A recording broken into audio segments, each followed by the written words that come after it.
Hello. As I have mentioned a few times before, I only ask one thing, that you judge the information presented to you. Please do not judge me or the energy that I bring, my presentation of the information, or even the tone of my voice.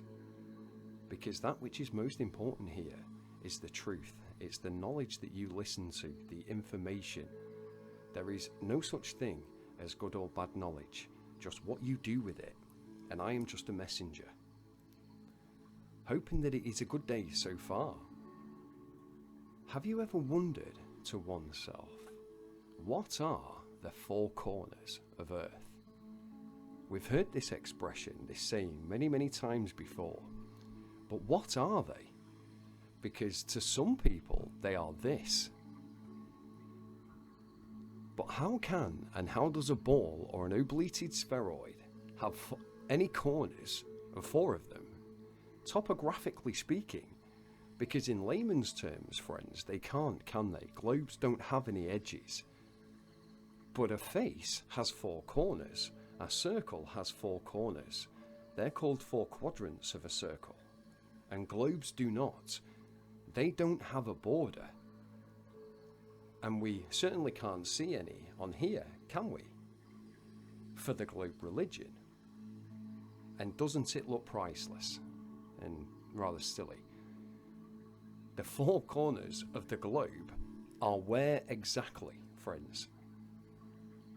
Now I will mention, even some in the FE community actually believe in the Orlando Ferguson's design or projection as the four corners, a square Earth concept or endless Earth, even multiple flat Earth dome worlds. But I'm not one to judge. You know, the Orlando Ferguson design actually has some very interesting point on it for, one's reference into the deception at hand though. Bottom line, there is no physical tests, not one whatsoever, that can be performed here today to actually demonstrate that our Earth is this spherical shape. And many can confess that this Earth has a border around it. There is no first-hand or any tangible evidence of any such curve or elevation drop in order to mathematically determine that it's a globe of any kind. Only a subliminal imagination of it.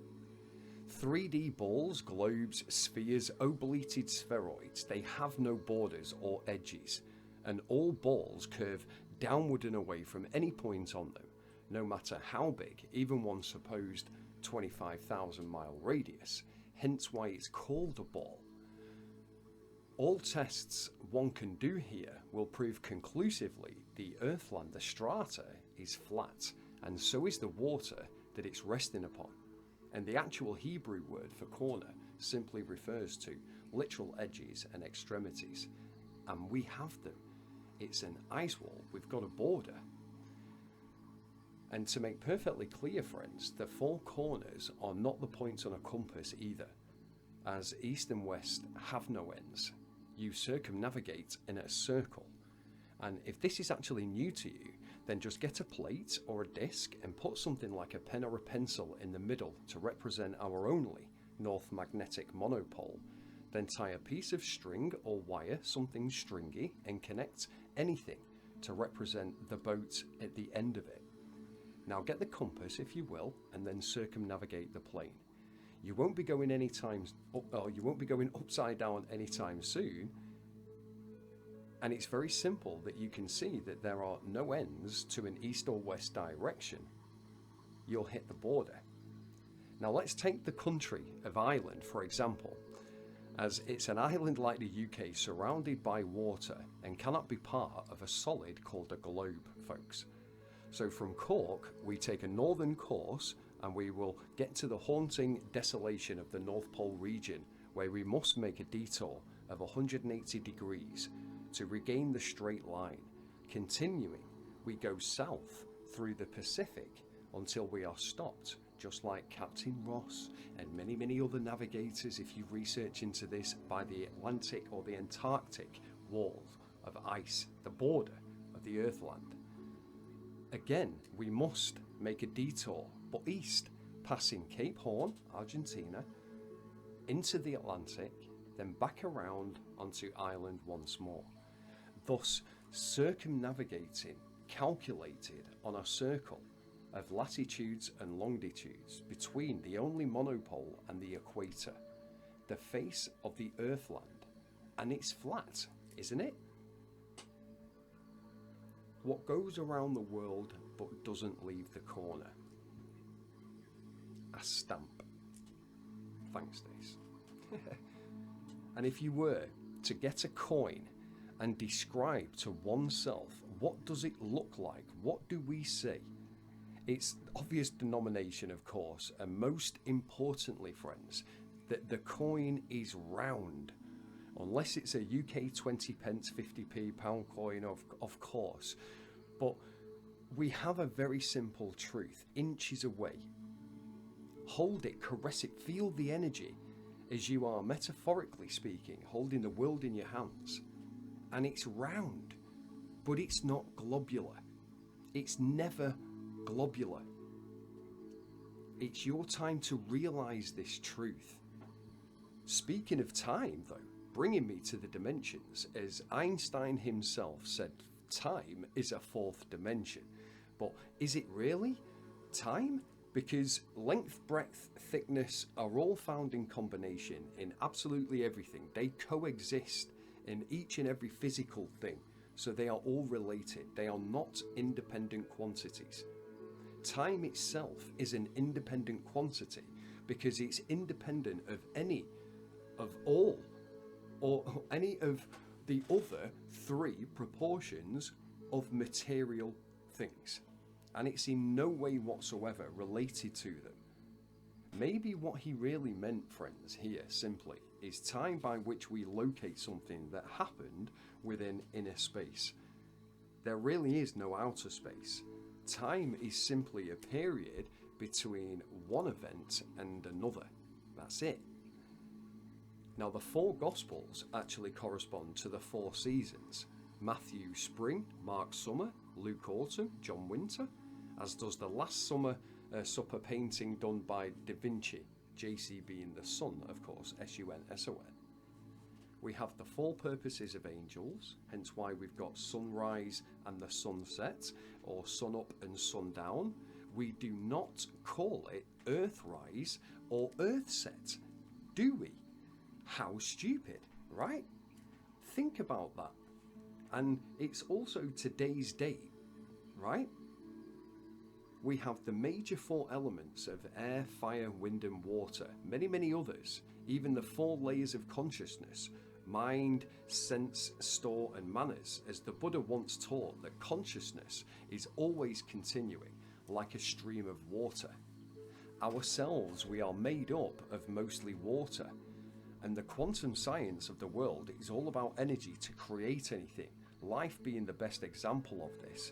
But haven't we got that perfect creation for that here up above? The sun being the anode, the positive, the moon being the cathode, the negative, and the salt water, the electrolyte, the neutral. And remember, friends, salt water is the best conductor for electromagnetic power and also the biggest oxygen producer.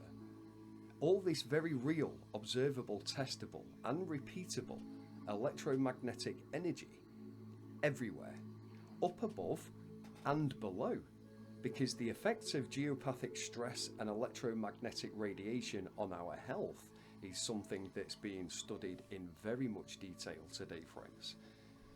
Now, Tesla, his inventions changed history and put Edison's name to shame. So Edison changed history and erased Tesla's name to shame.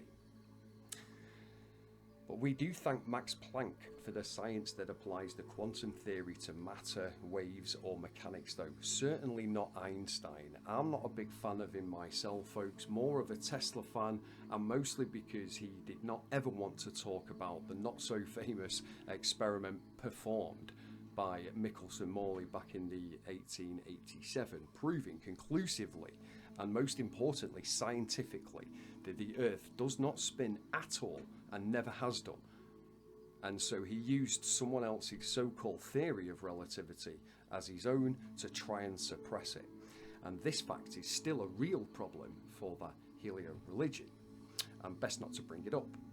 Also, Einstein's saying of imagination is more important than knowledge. Well, I disagree with that. I believe in ether, certainly not gravity. Energy. Now, both masculine and female energy are required in balance to create anything. Reproduction of species is the great example of this law in the physical world, and the one that's most obvious to us. But the concept applies in the energetic world as well. No creation, i.e. turning an idea into reality, is possible without that balance of both masculine and feminine energy, the yin and yang, the sun and moon, the male and female, the man, the woman, the alpha, the omega. It's all connected, friends, like we all are, energetically speaking. And just to mention, masculine energy is creative, practical and visionary when balanced with feminine energy. But out of balance, it takes the control in the form of anger, conflict, domination, etc. And feminine energy is intelligent, nurturing and intuitive when balanced with masculine energy. But out of balance, it's vulnerable, it's weakened in its personal power. And so, hell hath no fury like a woman scorned. Now the trick is to balance the energies, embrace both of your masculine and feminine energies to strike that balance that nurtures and tends to your ideas, your situations and peaceful desires during this inevitable gestational period of truth. If we're lucky, 80 to 90 earthbound years to figure all of this out before they manifest out of control into darker ones, leading to darker acts, cardinal sins, division, hatred, an uncaring, globe-indoctrinated, loveless keyboard warrior personality. Does that path have a heart? A path without a heart, friends, is never enjoyable. To infinity and beyond, yes, but not in an outer space filled with entire galaxies, black holes and earth-destroying asteroids. We spend our entire lives conformed within the walls of our own mind, and it's this factory where it all dwells, especially the spinning globe in an outer space religion belief. Maybe it's time to get that round coin out again and remember what you're holding in your hand and feel the energy. One can adapt the happy balance, the critical equilibrium of spiritual energetic balance, as we are the consciousness here having an experience on the plane earth, and it's that which is alive, the spirit that's inside of you and not the physical body. If and when this penny drops, as a result, your mind will start to open up about the realization of where we are, where we came from, who we are, and what we all are. You feel it in your heart. It's the faith. And the heart has 4 very important chambers to it. And it's also an anagram for Earth. So you, our Creator, JC, the Holy Spirit, are the 4 very important chambers. We are the 4 corners of heart of Earth, because together we are whole, we are complete, we are as one.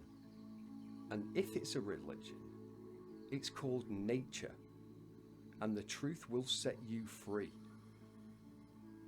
Yet the truth that makes us free is, for the most part, truth which 95% prefer not to hear.